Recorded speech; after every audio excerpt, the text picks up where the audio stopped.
Living the dream. James McClendon and William Travis III, better known in the Northeast community as Mack and Dub, experienced a nightmare November 21st, 2012. At 5:47 a.m., a police officer reported to smell smoke in the back of the building, later to find the building on fire. News reported that it was possibly a hate crime, possibly arson. No one knew specifically what happened. All we know is that a restaurant that the community loves so dear is no longer here with us.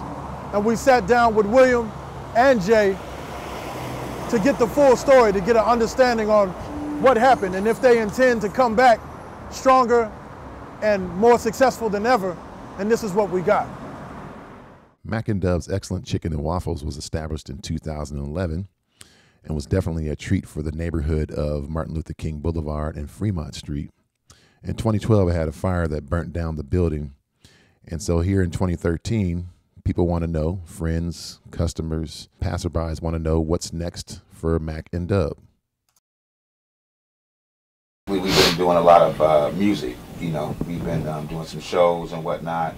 A lot of people be coming up to us in the street asking about the restaurant, where we're going to open back up. To people out there that may not know, the landlord canceled our lease like 2 weeks after the fire. So we won't be back at that location. Dub and I had looked at several other locations though since then.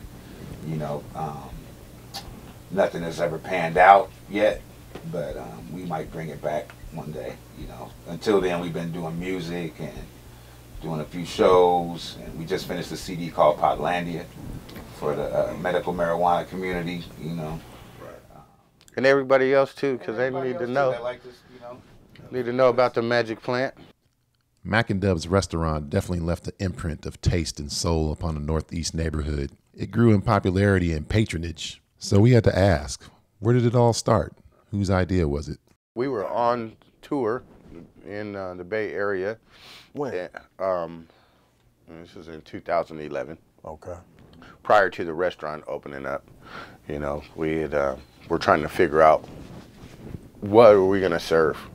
You know, what's gonna be the staple of the menu, and so we ended up going to a restaurant down there, and the House of Chicken and Waffles, and it kind of sort of just solidified that we need to bring that to Portland, you know.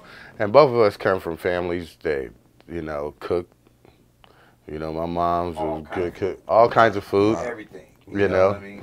So, you know, we just put our heads together and said, let's do this chicken and waffle thing. Came up with the recipes and, you know, let it fly. We actually had started the chicken and waffle late night downtown at AJ's on the rails prior to the restaurant on Martin Luther King.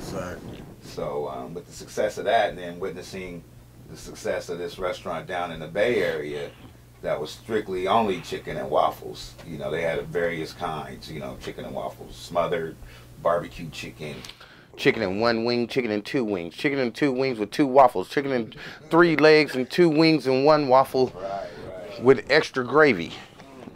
And it was packed in there, you know what I mean? It was a line of people waiting for the restaurant to open up. So I was like, man, maybe we need to do this, because initially we were going to call it the Soul Bistro and feature like some of our, you know, traditional soul food dishes, you know, pork free though.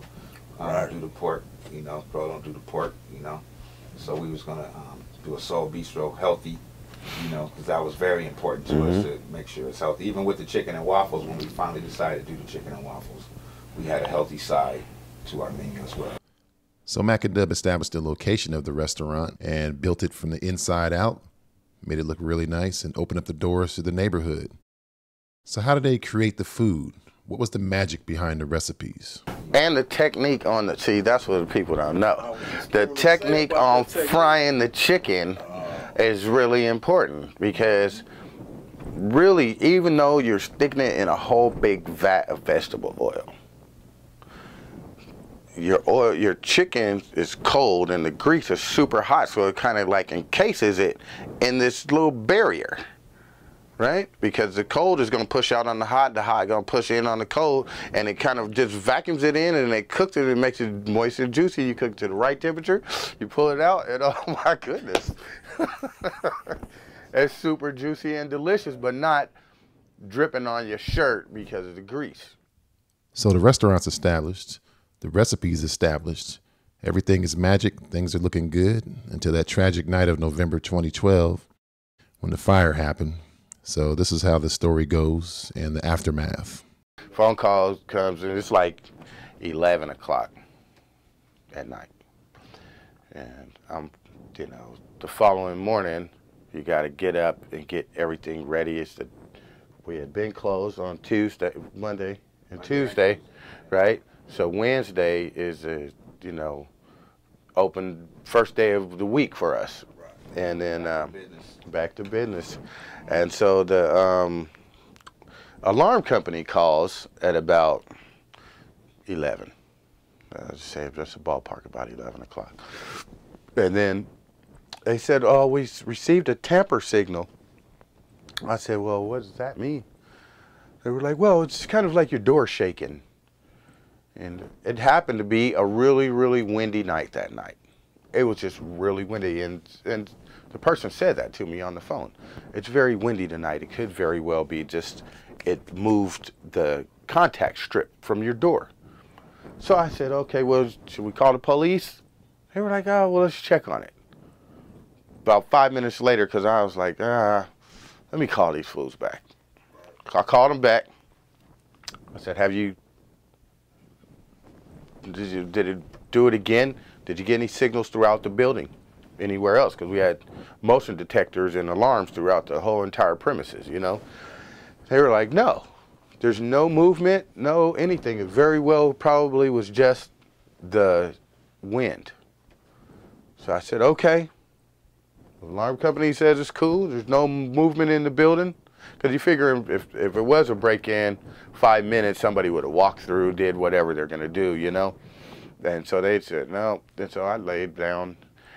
5 o'clock in the morning. Phone rings. And I still don't know who it was to this day. But somebody calls and says, your place is on fire. Your place is on fire. I'm like, who is this? Oh my God, your place is on fire. So I get up and get dressed and drive to the restaurant.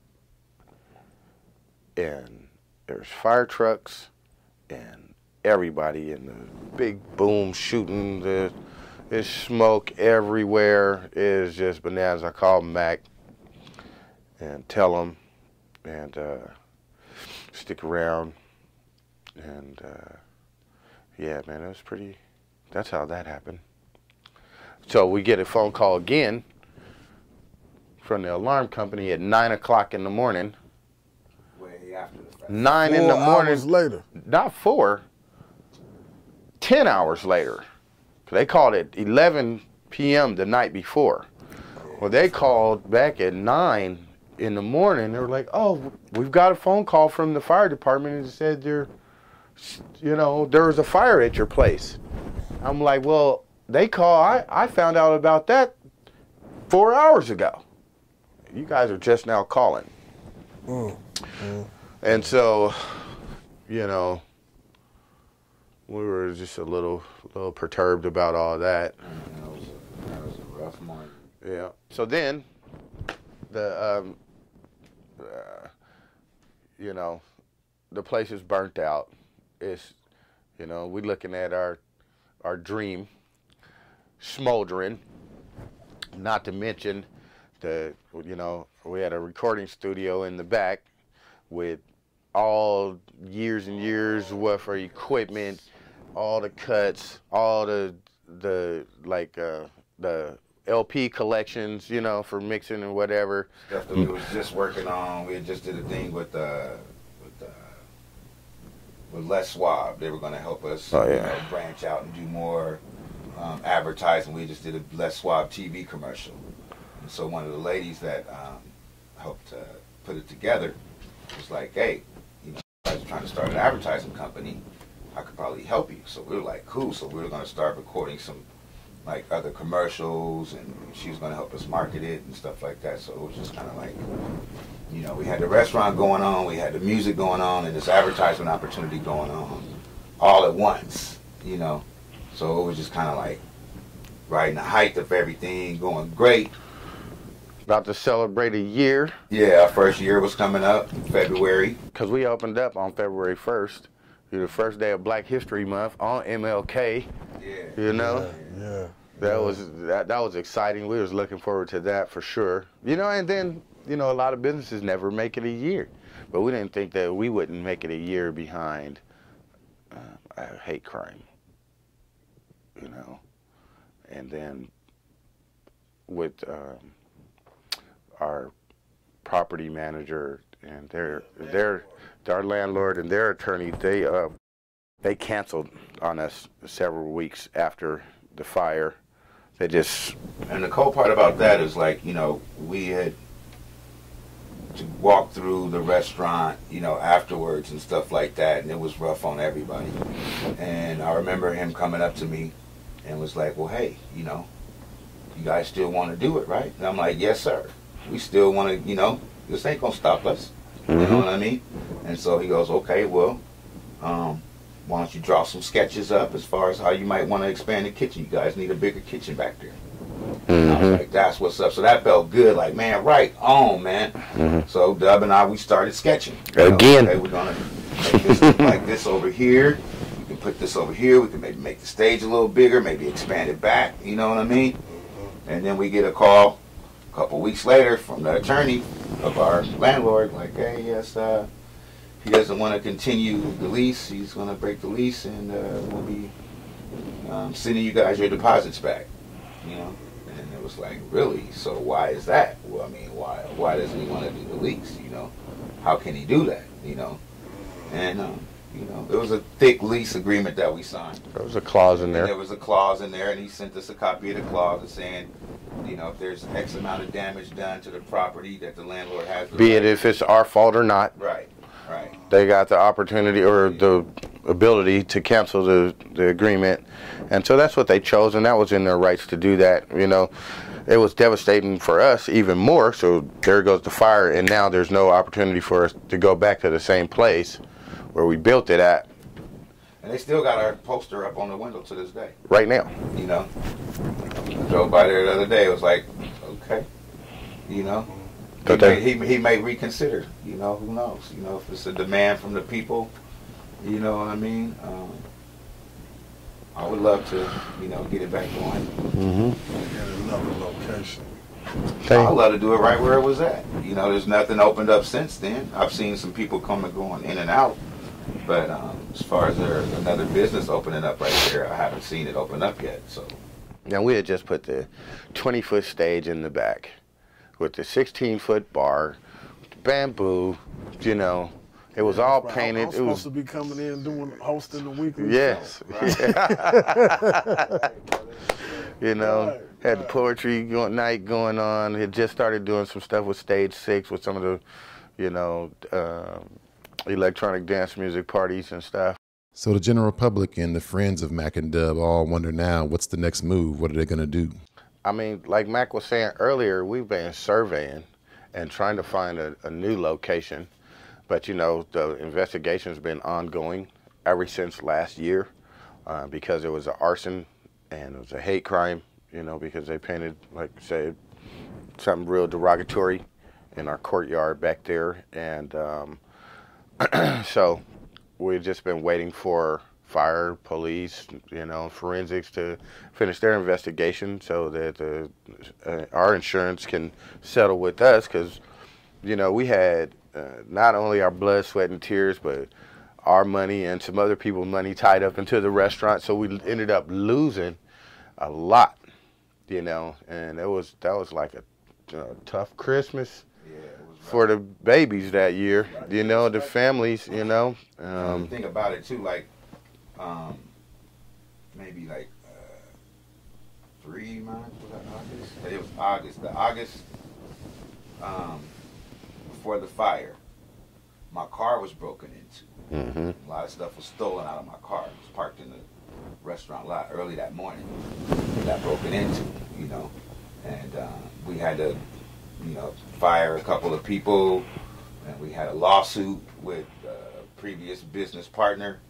So it was like, do we want to jump right back into a business with, you know, these haters that's out here, you know, or do we want to just kind of do our music? And me personally is like so hard of a blow that we was dealt that my music was kind of like my sanctuary. It was like, you know, let me just go find some mental peace and relax and work on some great music, you know what I mean? And that's something that nobody can take from you, you know.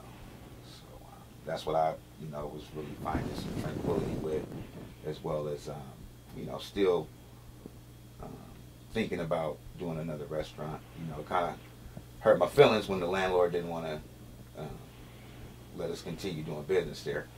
You know what I mean? Because I had driven by there, you know, a bunch of times prior to us actually getting the restaurant. Mm-hmm. And it wasn't, you know, it wasn't moving. It wasn't, you know, I grew up on that block right there on Fremont and MLK. You know what I mean? Shout out to Mr. Brown Barbecue, Big Brown 310. Understand? You know what I mean? Showed me a lot of how to, you know, cook and working it all on the grill. You know what I mean? So I felt it was a great opportunity for us to, as black men from, you know, Northeast Portland. You know, I'm also Portland. Mm-hmm. So I felt it was a great opportunity for us to bring some business back to the hood, because it was very few of us, you know, doing business, you know, in Northeast Portland. You know what I mean? It's been an interesting transition. A lot of black people have kind of moved out to what's called the numbers now, out towards the Gresham area. You know what I mean? So I took a lot of pride in having an opportunity to have a business less than half a block away from where I grew up at. You know what I mean? To bring to the community. And, it was like you said a minute ago. We were getting some great reviews. It was picking up. So, I've had a phone call every single day since the restaurants caught on fire. Every single day, from November 21st, 2012 to what's the date today? The 23rd of September 2013. Somebody has called me every single day to say, when are you going to open up? Or are you open? Are you open? I'm trying to come for lunch. That's the reason why I'm here. Right. Is to make sure that you can answer to everybody at the same time. Yes. What's going on? So, I guess in closing, what do you have to say to all of the customers in the community that was supporting you for, let's see, what, 10 months, 11? We couldn't even get it. Right. Damn. So, what do you have to say? Because so many people have questions. I know they buzzing you every day. They're calling every day. Talking to you all the time, sending you messages through the Facebook. So just let everybody know, man, because we appreciate you, and thank you so much for your support. And as soon as we can get you some more excellent chicken and waffles, we will, as a promise. That's it. We might do a pop-up restaurant. Been running that idea by where, you know, we take a vacant spot and go in, turn it into a restaurant for a day, and serve you with some grub and some grooves. That's more and more as, like he was saying, everybody's like kind of moved out to the numbers a little bit.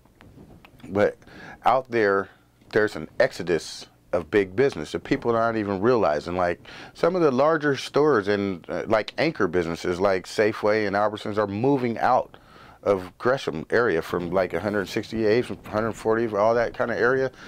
They're leaving and they're putting in other shops like Ross. Not saying nothing's wrong with Ross, but it's a grocery store that left. And now a clothing store is there. That's a big difference because that's affecting people's diet and their health. And you know what I mean? So there's opportunity out there for growth and opportunity for us as a community to help build the community through some food and some gardens and those other kind of things where we can meet some needs that aren't being met for ourselves. So, I'm all about the community wherever the community is. I'm a Portland guy. Right. I love Portland. Right. And I just want to thank everybody that supported us. You know what I mean? We would have people come in as far as like Lincoln City, Newburgh, Salem, Medford. Shout out to Vancouver, BC. You know what I mean? Shout out to everybody that came. The Seattle regulars. Yeah. Mm-hmm. Yeah, it was people coming down from Seattle just to come to the restaurant. Right. You know what I mean? So we just want to say thanks to everybody that supported us, and we're gonna keep you tuned in.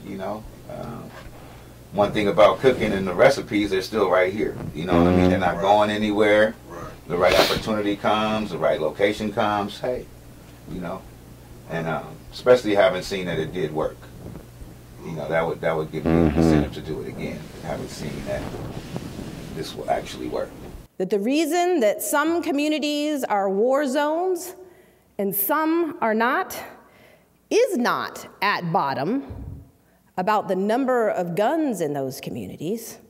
After all, I live in a community where I've come to learn that many of my white neighbors own guns. But my neighborhood is safe. At bottom, what makes a community safe is not the number of guns, but the number of good schools, the number of good jobs, the number of educational opportunities, the numbers of opportunities people have for living a decent life. Those are the numbers that matter most when it comes to violence. And in Chicago, as in so many other cities and communities across America, a choice has been made.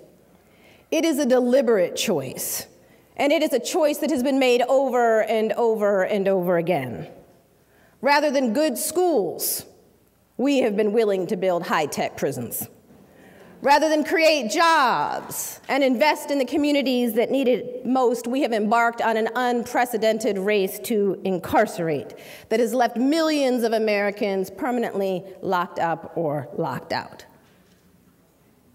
William Julius Wilson has written an excellent book about the changes that have occurred in Chicago and other communities around the country entitled "When Work Disappears." And in that book, he cites statistics showing that when you control for joblessness, the racial disparities and violent crime disappear. In other words, if you compare white jobless men with black jobless men, rates of violent crime are roughly the same. Men who are jobless, particularly chronically jobless, are more likely to be violent. Now, joblessness does not excuse violence by any means.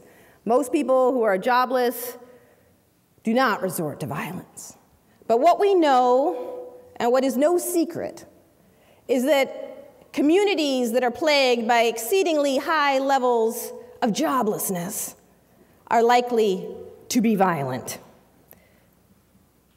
But a shift occurred here in Chicago and in communities across America, urban communities, beginning in the late 50s, early 60s, into the 1970s, where work disappeared.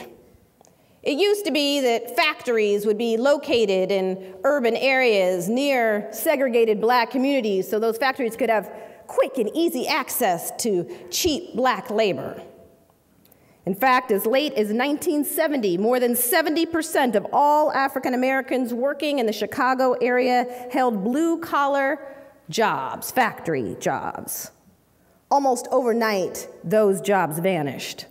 By 1987, the industrial employment of black men had plummeted to 28%. Due to deindustrialization, globalization, technological advancement, factories closing down, jobs moving overseas, hundreds of thousands of people, overwhelmingly black men, found themselves suddenly jobless, trapped in racially segregated, jobless communities. Trapped.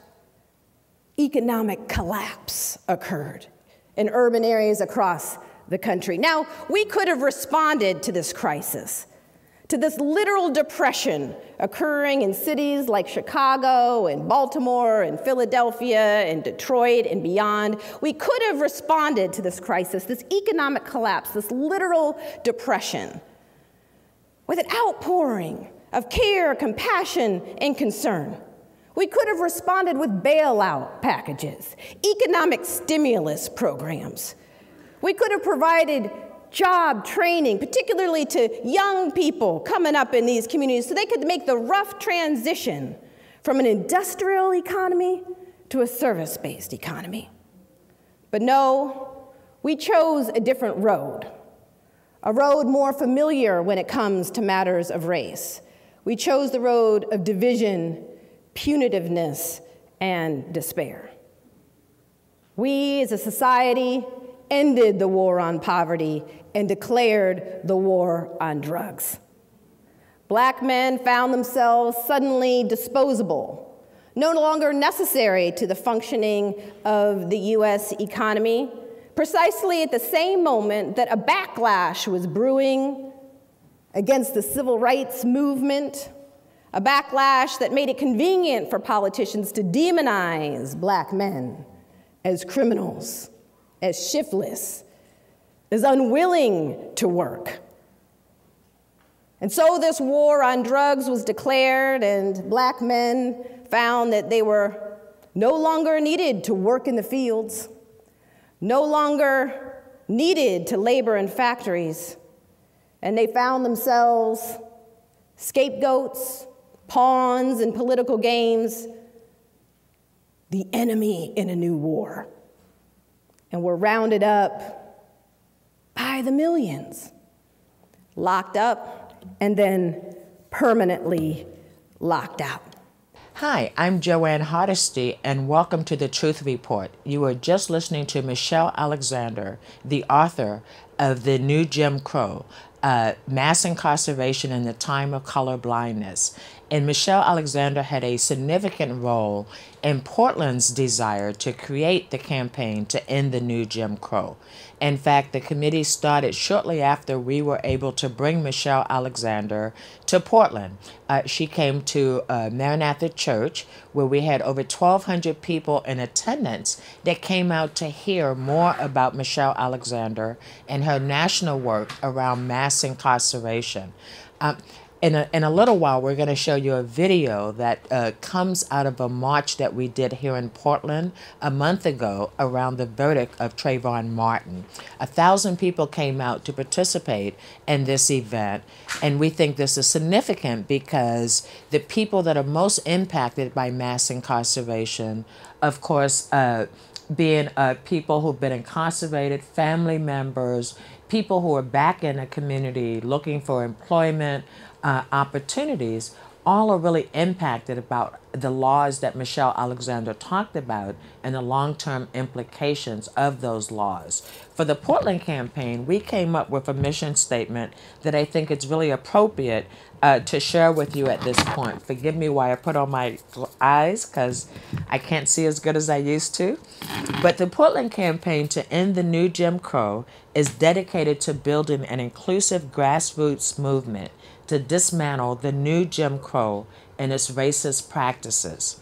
These practices include mass incarceration, the school-to-prison pipeline, police brutality, and the impoverishment of individuals and communities. This effort is led by a broad multiracial, multicultural people and organizations, including those most directly affected and their allies. And I will tell you later in the program about how you can get involved and join the Portland campaign to end the new Jim Crow.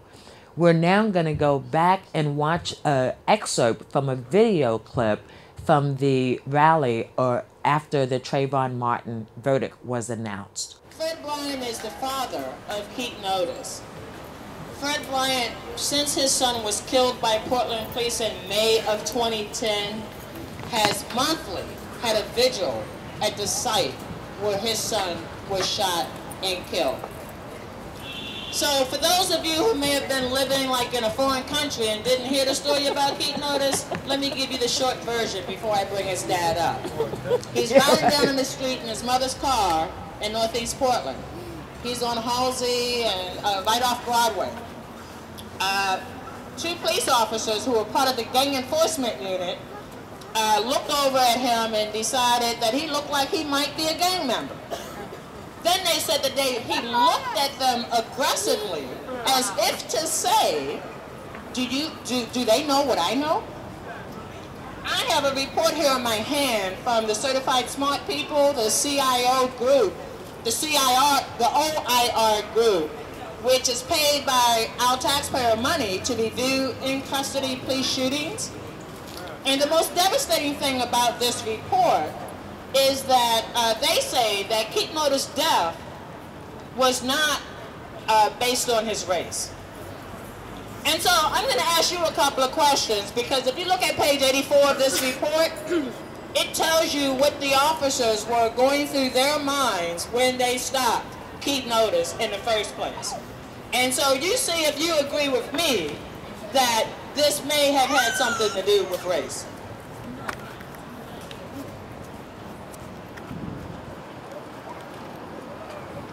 A look from Mr. Otis seemed to say, do they know what I know? And suggested to the officer that Mr. Otis may have just committed a crime. Deframe reported that his partner said, if you saw the look this guy just gave me, you'd run too. Mr. Otis was wearing a hooded sweatshirt with the hood up on what was described as an uncharacteristically hot day.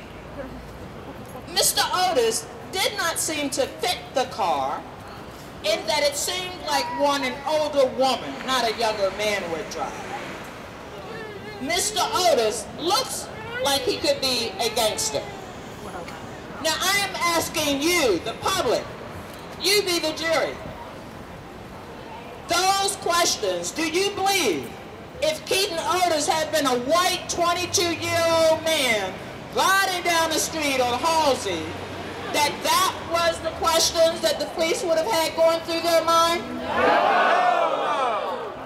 Do you think that if that was an old person, maybe, that the police would have had those questions going through their mind? No! What is it that made those two gang enforcement officers look at a young 22-year-old man and say, he looks like he could be a gangster? Racism! I rest my case. As you noticed from the video, that was a march that was conducted shortly after the verdict in the Trayvon Martin trial.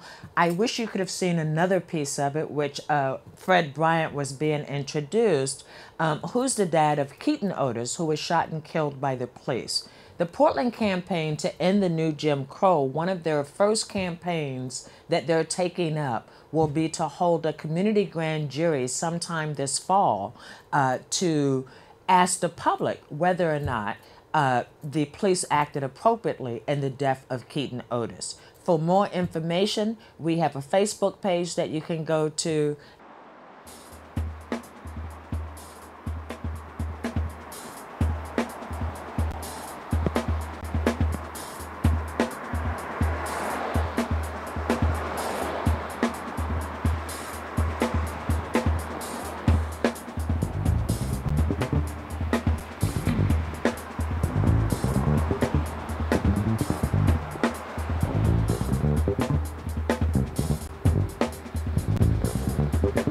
Mm-hmm.